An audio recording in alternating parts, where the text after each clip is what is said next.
Kalau di dalam dunia ini saat kita hidup, kita pun lebih suka menikmati dunia ini, kenyamanan, keindahan dunia, kemewahan, bahkan kita menikmati ya dengan adanya kita punya kekayaan, kita punya jabatan, kita mungkin dihormati. Lalu kita terikat dengan semua itu, sadarlah itu kita berada di dalam penjara dunia. Kalau kita sampai di penjara dunia dan orang-orang yang dipenjara oleh dunia sebenarnya dia terikat dengan dunia ini. Dia tidak bisa hidup susah, dia tidak rela hidup menderita, dia tidak mau di dalam kehidupan ini mengalami kesulitan terus-menerus, bahkan arogan, sombong, merasa ya paling benar sendiri. Nah, orang-orang yang hidup dalam kondisi-kondisi seperti ini sebenarnya dia berada atau dipenjara oleh dunia. Kalau Bapak Ibu Saudara dipenjara oleh dunia, maka dapat dipastikan nanti akan masuk di dalam penjara kekal.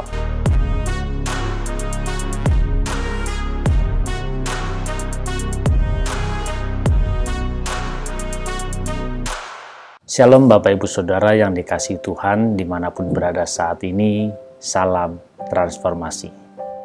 Kita berjumpa kembali saat ini bersama dengan saya Buyung Kosaputra di channel CPS Television. Mari bagi Bapak Ibu yang baru pertama kali mengunjungi channel ini atau yang belum pernah mengklik subscribe, dukung saya dengan klik tombol subscribe, lalu klik gambar loncengnya, pilih semua notifikasi agar setiap ada video-video yang terbaru Bapak Ibu dapat menerima pemberitahuannya secara langsung. Di antara kita pasti mengetahui yang namanya penjara. Bahwa penjara di dunia ini merupakan suatu tempat untuk menghukum orang-orang yang melakukan kesalahan. Bahkan penjara dikenal juga dengan lembaga pemasyarakatan, di mana di situ dibina setiap orang-orang yang bersalah agar bisa melakukan kehidupan yang seharusnya, melakukan kehidupan yang benar, melakukan kehidupan yang menurut norma secara umum itu benar. Orang-orang yang melakukan kesalahan, melakukan pelanggaran, ya mungkin secara umum seperti dia melakukan kesalahan korupsi, mungkin dia menipu, atau dia sebagai begal, rampok, pembunuh, pemerkosa, dan sebagainya.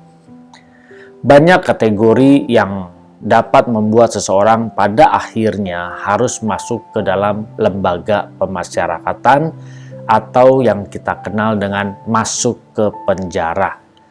Di dalam penjara memiliki durasi yang berbeda-beda.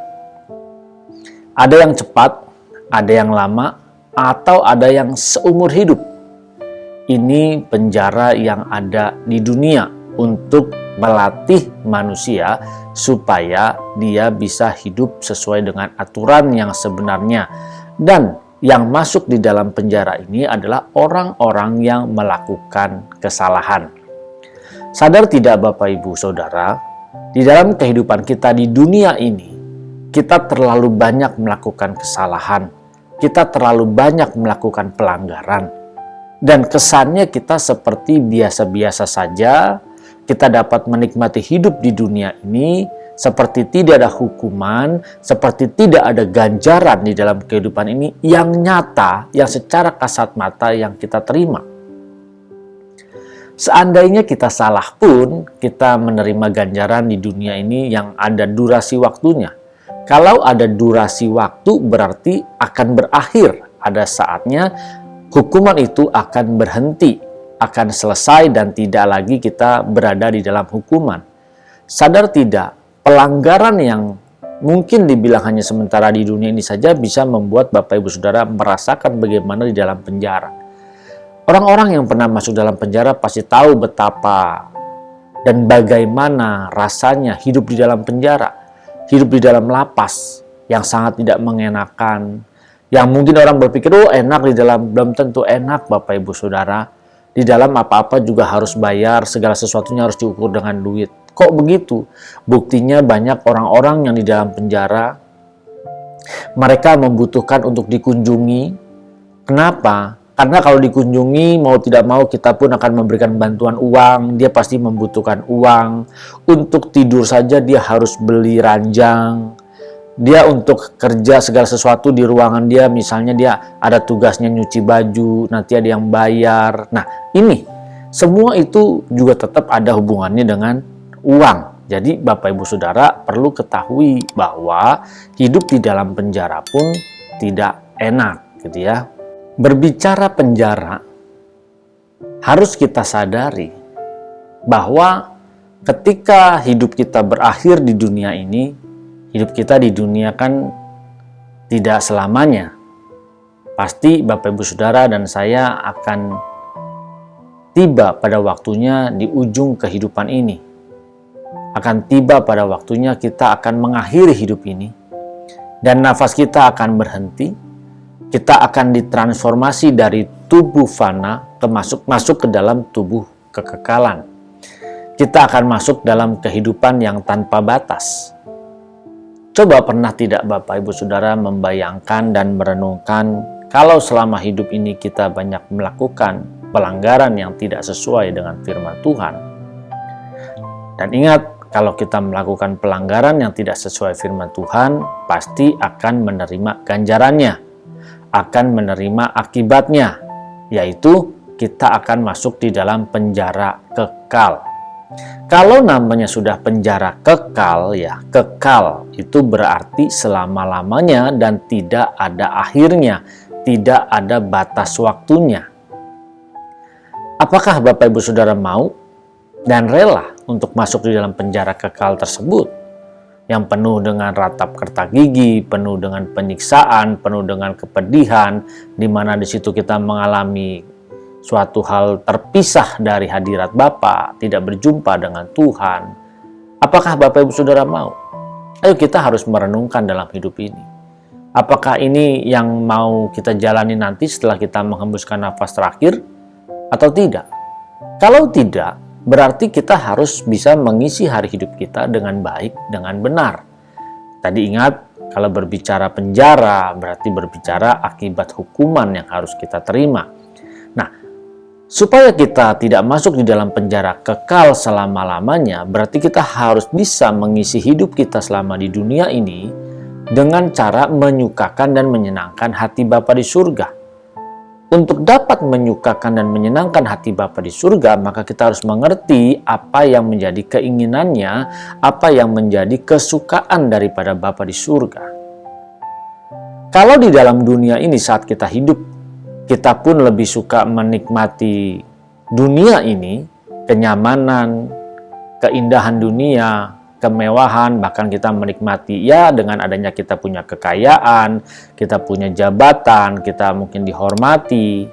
Lalu kita terikat dengan semua itu, sadarlah itu kita berada di dalam penjara dunia. Kalau kita sampai di penjara dunia dan orang-orang yang dipenjara oleh dunia sebenarnya dia terikat dengan dunia ini. Dia tidak bisa hidup susah, dia tidak rela hidup menderita, dia tidak mau di dalam kehidupan ini mengalami kesulitan terus-menerus, bahkan arogan, sombong, merasa ya paling benar sendiri. Nah, orang-orang yang hidup dalam kondisi-kondisi seperti ini sebenarnya dia berada atau dipenjara oleh dunia. Kalau Bapak Ibu Saudara dipenjara oleh dunia, maka dapat dipastikan nanti akan masuk di dalam penjara kekal. Bapak Ibu Saudara, kalau kita tidak mau masuk di dalam penjara kekal, maka saat di dunia, jangan biarkan Bapak Ibu Saudara dipenjara oleh dunia. Tetapi marilah kita rela dipenjara di dalam hadirat Tuhan. Kalau kita dipenjara di dalam penjara dunia, maka hidup kita akan mengikuti aturan-aturan dunia yang menyenangkan daging kita, ego kita. Tetapi kalau kita dipenjara di dalam hadirat Tuhan, ya saya menggunakan kata dipenjara artinya apa? Jadi kita tidak bebas sesuka hati kita. Berbicara di penjara berarti kita harus ikutin aturan, ikutin tatanan yang ada, ikutin semua ketentuan-ketentuan yang ada. Kalau dipenjara dalam hadirat Tuhan, berarti hidup kita harus mengikuti apa yang Tuhan inginkan, apa yang Tuhan ajarkan, apa yang Tuhan teladani. Nah, kita harus mengikutinya. Kalau kita mau dipenjara oleh dunia, berarti kita mengikuti apa yang dunia tawarkan. Kenyamanan dunia, kesombongan, keegoisan, keterikatan dengan dunia. Nah, Bapak Ibu Saudara mau terikat dengan dunia atau terikat dengan Tuhan? Pilihan di tangan Bapak Ibu Saudara. Saya tidak bisa memaksa, saya hanya mengajak Bapak Ibu Saudara, ayo kita berpikir, kita merenungkan. Kalau kita mengikuti penjara dunia, kita mau dipenjara oleh dunia, maka kita akan masuk di dalam penjara kekal, yaitu di dalam tempat yang sangat mengerikan. Tetapi kalau kita dipenjara dalam hadirat Tuhan, maka kita akan masukin ke dalam kekekalan bersama dengan Tuhan dan tidak terpisah. Nah, Bapak Ibu Saudara, semua pilihan di tangan kita. Kita maunya kemana? Ayo Bapak Ibu Saudara, saya hanya mengajak Bapak Ibu Saudara merenungkan. Pikirkan baik-baik. Kalau selama ini kita hidup sesuai dengan kemauan kita, dengan ego kita, ayolah kita berubah. Selagi kita bernafas, kita masih sempat, ayo kita berubah. Jangan sampai kita salah jalan. Kalau kita salah, sekaranglah waktunya untuk kita berubah. Mari bagi Bapak Ibu yang diberkati, jangan lupa dan jangan biarkan berkat ini berhenti di tangan Bapak Ibu Saudara. Share, bagikan kepada sanak famili, saudara, teman, dan kita memberkati mereka dengan renungan-renungan singkat ini. Apabila Bapak Ibu diberkati pun, silakan berikan tanda like, silakan tinggalkan komentar. Dan jangan lupa bagi yang belum pernah atau bagi yang baru pertama mengunjungi channel CPS Television, ayo dukung channel ini dengan klik subscribe, lalu klik gambar loncengnya, pilih semua notifikasi. Supaya setiap video-video yang terbaru diupload, Bapak Ibu dapat menerima pemberitahuannya. Tuhan Yesus memberkati, salam transformasi.